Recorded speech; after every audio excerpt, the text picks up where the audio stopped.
একজন বিশ্ববিদ্যালয়ের vice chancellor VC তিনি আমাকে বলছিলেন, এই গত সপ্তাহের গল্প, খেতে খেতে বলছিলেন যে ভাই, আমি ইউকেতে যখন পড়ালেখা করতে গেছিলাম তখন ইউকের এক ভদ্রলোক আমাকে প্রসঙ্গত বললেন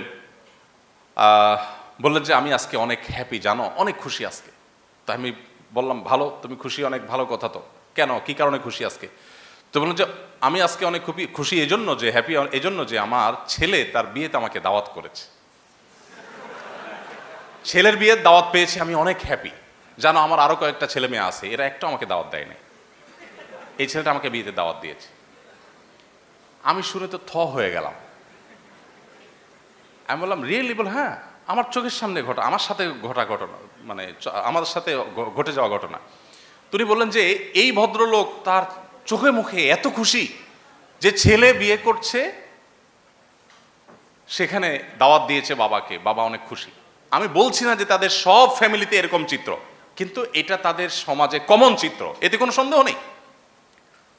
আমাদের সমাজের কি অবস্থা বলে?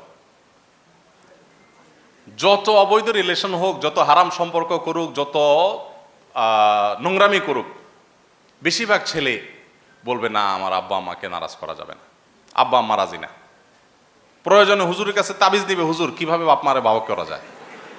তারপরও বাপ মারে নাখোশ করে আমি বিয়ে করতে চাই না, আমি তার সাথে হারাম রিলেশন করে ফেলেছি, আমি আল্লাহর কাছে ক্ষমা প্রার্থী, কিন্তু কিভাবে বাপ মাকে বসে আনবো হুজুর সেই বুদ্ধি দেন, কিন্তু বাপ মাকে নারাজ করতে চাই না। তাহলে আমাদের সমাজে ফ্যামিলি ব্যবস্থাপনা যতটা উন্নত, ওরাগুলো ভাবতে পারে না। আমাদের স্বামীরা স্ত্রীদেরকে যতটা ভালোবাসেন, স্ত্রীরা স্বামী যতটা ভালোবাসেন, এগুলো পশ্চিমারা কখনো, মানুষ ঘুমাইলে তো স্বপ্ন দেখে কিছু জিনিস, আমার মনে হয় ওরা স্বপ্ন এগুলো দেখে না।